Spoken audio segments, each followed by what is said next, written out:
13 juin, 1 roi chapitre 8. Alors le roi Salomon assembla près de lui à Jérusalem les anciens d'Israël et tous les chefs des tribus, les chefs de famille des enfants d'Israël pour transporter de la cité de David, qui est Sion, l'arche de l'alliance de l'Éternel. Tous les hommes d'Israël se réunirent auprès du roi Salomon au mois d'Étanim, qui est le 7e mois, pendant la fête. Lorsque tous les anciens d'Israël furent arrivés, les sacrificateurs portèrent l'arche. Ils transportèrent l'arche de l'Éternel, la tente d'assignation et tous les ustensiles sacrés qui étaient dans la tente. Ce furent les sacrificateurs et les Lévites qui les transportèrent. Le roi Salomon et toute l'assemblée d'Israël convoqués auprès de lui se tinrent devant l'arche. Ils sacrifièrent des brebis et des bœufs qui ne purent être ni comptés ni nombrés à cause de leur multitude. Les sacrificateurs portèrent l'arche de l'alliance de l'Éternel à sa place dans le sanctuaire de la maison, dans le lieu très saint, sous les ailes des chérubins. Car les chérubins avaient les ailes étendues sur la place de l'arche et ils couvraient l'arche et ses barres par-dessus. On avait donné aux barres une longueur telle que leurs extrémités se voyaient du lieu saint devant le sanctuaire, mais ne se voyaient point du dehors. Elles ont été là jusqu'à ce jour. Il n'y avait dans l'arche que les 2 tables de pierre que Moïse y déposa en Horeb lorsque l'Éternel fit alliance avec les enfants d'Israël à leur sortie du pays d'Égypte. Au moment où les sacrificateurs sortirent du lieu saint, la nuée remplit la maison de l'Éternel. Les sacrificateurs ne purent pas y rester pour faire le service à cause de la nuée, car la gloire de l'Éternel remplissait la maison de l'Éternel. Alors Salomon dit, « L'Éternel veut habiter dans l'obscurité. J'ai bâti une maison qui sera ta demeure, un lieu où tu résideras éternellement. » Le roi tourna son visage et bénit toute l'assemblée d'Israël, et toute l'assemblée d'Israël était debout. Et il dit, « Béni soit l'Éternel, le Dieu d'Israël, qui a parlé de sa bouche à David, mon père, et qui accomplit par sa puissance ce qu'il avait déclaré en disant, « Depuis le jour où j'ai fait sortir d'Égypte mon peuple d'Israël, je n'ai point choisi de ville parmi toutes les tribus d'Israël pour qu'il y eût bâti une maison où résida mon nom, mais j'ai choisi David pour qu'il régnât sur mon peuple d'Israël. David, mon père, avait l'intention de bâtir une maison au nom de l'Éternel, le Dieu d'Israël. Et l'Éternel dit à David, mon père, « Puisque tu as eu l'intention de bâtir une maison à mon nom, tu as bien fait d'avoir eu cette intention. Seulement, ce ne sera pas toi qui bâtiras la maison, mais ce sera ton fils, sorti de tes entrailles, qui bâtira la maison à mon nom. » L'Éternel a accompli la parole qu'il avait prononcée. Je me suis élevé à la place de David, mon père, et je me suis assis sur le trône d'Israël, comme l'avait annoncé l'Éternel, et j'ai bâti la maison au nom de l'Éternel, le Dieu d'Israël. J'y ai disposé un lieu pour l'arche où est l'alliance de l'Éternel, l'alliance qu'il a faite avec nos pères quand il les fit sortir du pays d'Égypte. Salomon se plaça devant l'autel de l'Éternel en face de toute l'assemblée d'Israël. Il étendit ses mains vers le ciel et il dit, « Ô Éternel, Dieu d'Israël, il n'y a point de Dieu semblable à toi, ni en haut dans les cieux, ni en bas sur la terre. Tu gardes l'alliance et la miséricorde envers tes serviteurs qui marchent en ta présence de tout leur cœur. Ainsi, tu as tenu parole à ton serviteur David, mon père, et ce que tu as déclaré de ta bouche, tu l'accomplis en ce jour par ta puissance. Maintenant, Éternel Dieu d'Israël, observe la promesse que tu as faite à David, mon père, en disant, tu ne manqueras jamais devant moi d'un successeur assis sur le trône d'Israël, pourvu que tes fils prennent garde à leur voie et qu'ils marchent en ma présence comme tu as marché en ma présence. Oh, qu'elle s'accomplisse, Dieu d'Israël, la promesse que tu as faite à ton serviteur David, mon père. Mais quoi, Dieu habiterait-il véritablement sur la terre? Voici les cieux et les cieux des cieux ne peuvent te contenir. Combien moins cette maison que je t'ai bâtie. Toutefois, Éternel mon Dieu, sois attentif à la prière de ton serviteur et à sa supplication. Écoute le cri et la prière que t'adresse aujourd'hui ton serviteur. Que tes yeux soient nuit et jour ouverts sur cette maison, sur le lieu dont tu as dit. Là sera mon nom. Écoute la prière que ton serviteur fait en ce lieu. Daigne exaucer la supplication de ton serviteur et de ton peuple d'Israël lorsqu'ils prieront en ce lieu. Exauce du lieu de ta demeure des cieux, exauce et pardonne. Si quelqu'un pêche contre son prochain et qu'on lui impose un serment pour le faire jurer, et s'il vient jurer devant ton autel dans cette maison, écoute-le des cieux, agis et juge tes serviteurs, condamne le coupable et fais retomber sa conduite sur sa tête. Rends justice à l'innocent et traite-le selon son innocence. Quand ton peuple d'Israël sera battu par l'ennemi pour avoir péché contre toi, s'ils reviennent à toi et rendent gloire à ton nom, s'ils t'adressent des prières et des supplications dans cette maison, exauce-les des cieux, pardonne le péché de ton peuple d'Israël et ramène-les dans le pays que tu as donné à leur père.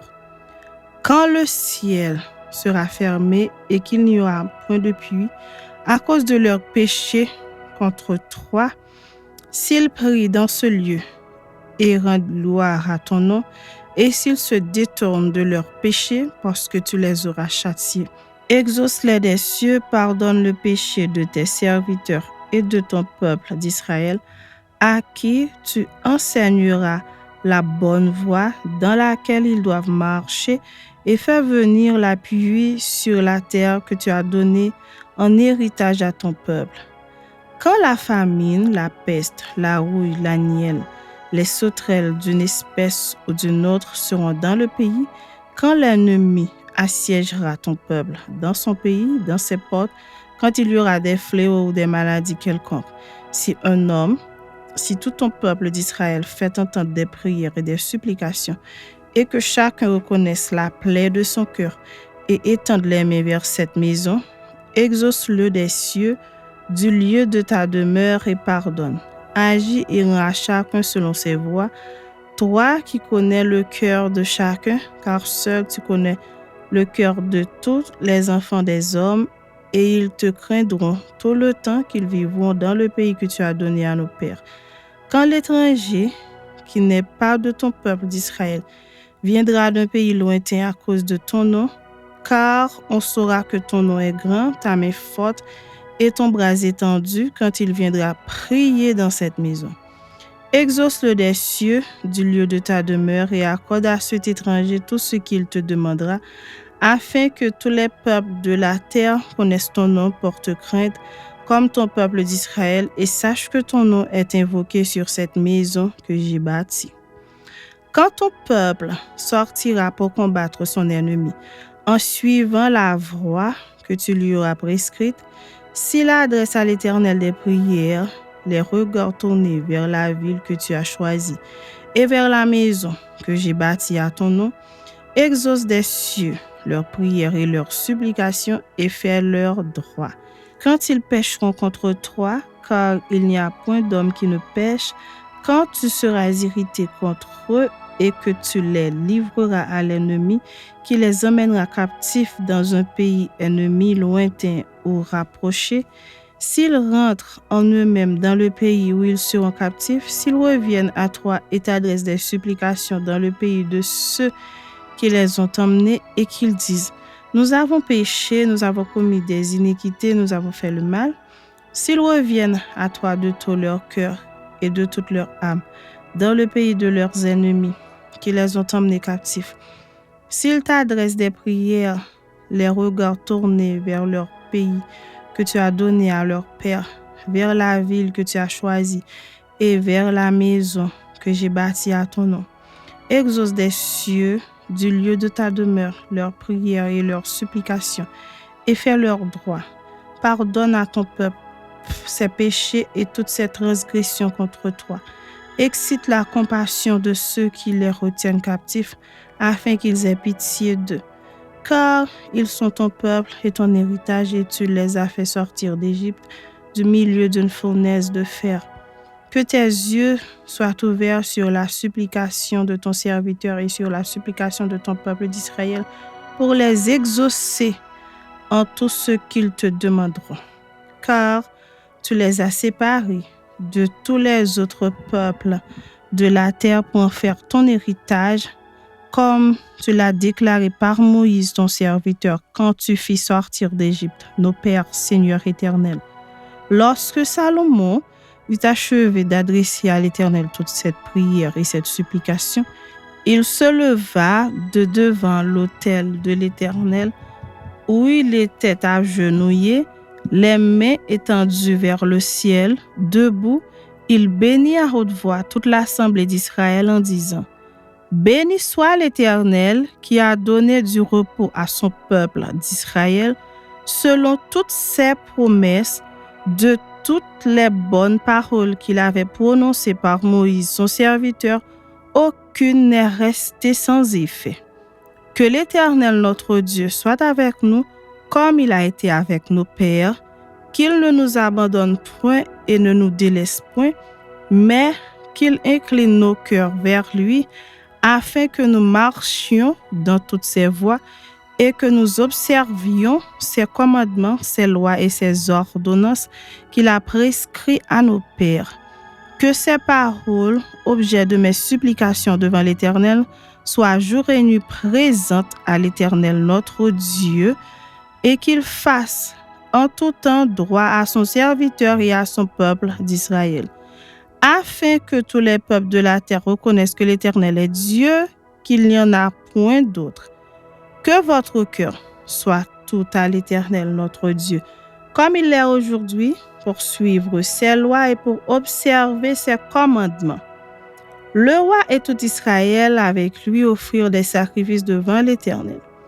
Salomon immola 22 000 bœufs et 120 000 brebis pour le sacrifice d'action de grâce qu'il offrit à l'Éternel. Ainsi le roi et tous les enfants d'Israël firent la dédicace de la maison d'Israël. En ce jour, le roi consacra le milieu du parvis qui est devant la maison de l'Éternel, car il offrit là les holocaustes, les offrandes et les graisses des sacrifices d'action de grâce, parce que l'autel d'airain qui est devant l'Éternel était trop petit pour contenir les holocaustes, les offrandes et les graisses des sacrifices d'action de grâce. Salomon célébra la fête en ce temps-là et tout Israël avec lui, une grande multitude venue depuis les environs de Hamath jusqu'au torrent d'Égypte s'assembla devant l'Éternel notre Dieu pendant 7 jours et 7 autres jours, soit 14 jours. Le 8e jour, il renvoya le peuple, et ils bénirent le roi et s'en allèrent dans leurs tentes joyeux et le cœur content pour tout le bien que l'Éternel avait fait à David, son serviteur, et à Israël, son peuple. 2 Chroniques, chapitre 5. Ainsi fut achevé tout l'ouvrage que Salomon fit pour la maison de l'Éternel. Puis, il apporta l'argent, l'or et tous les ustensiles que David son père avait consacrés, et il les mit dans les trésors de la maison de Dieu. Alors Salomon assembla à Jérusalem les anciens d'Israël et tous les chefs des tribus, les chefs de famille des enfants d'Israël, pour transporter de la cité de David qui est Sion l'arche de l'alliance de l'Éternel. Tous les hommes d'Israël se réunirent auprès du roi pour la fête qui se célébra le 7e mois. Lorsque tous les anciens d'Israël furent arrivés, les Lévites portèrent l'arche. Ils transportèrent l'arche, la tente d'assignation et tous les ustensiles sacrés qui étaient dans la tente.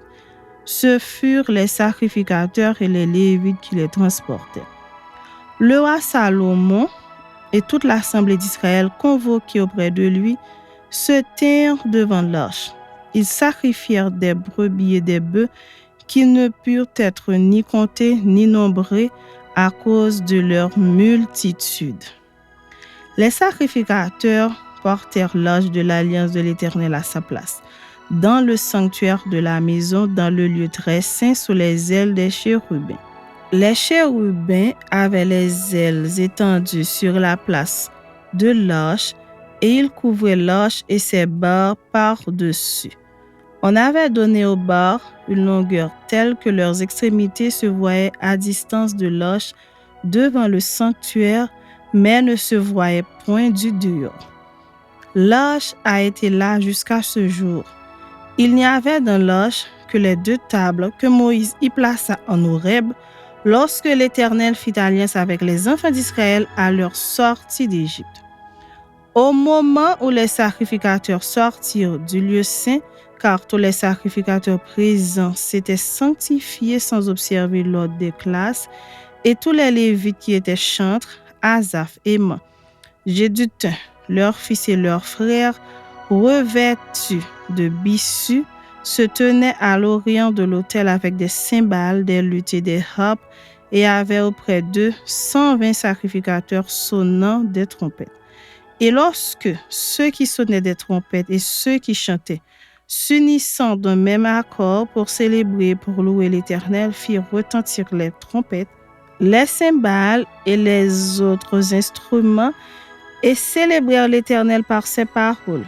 Car il est bon, car sa miséricorde dure à toujours. En ce moment, la maison de l'Éternel fut remplie d'une nuée.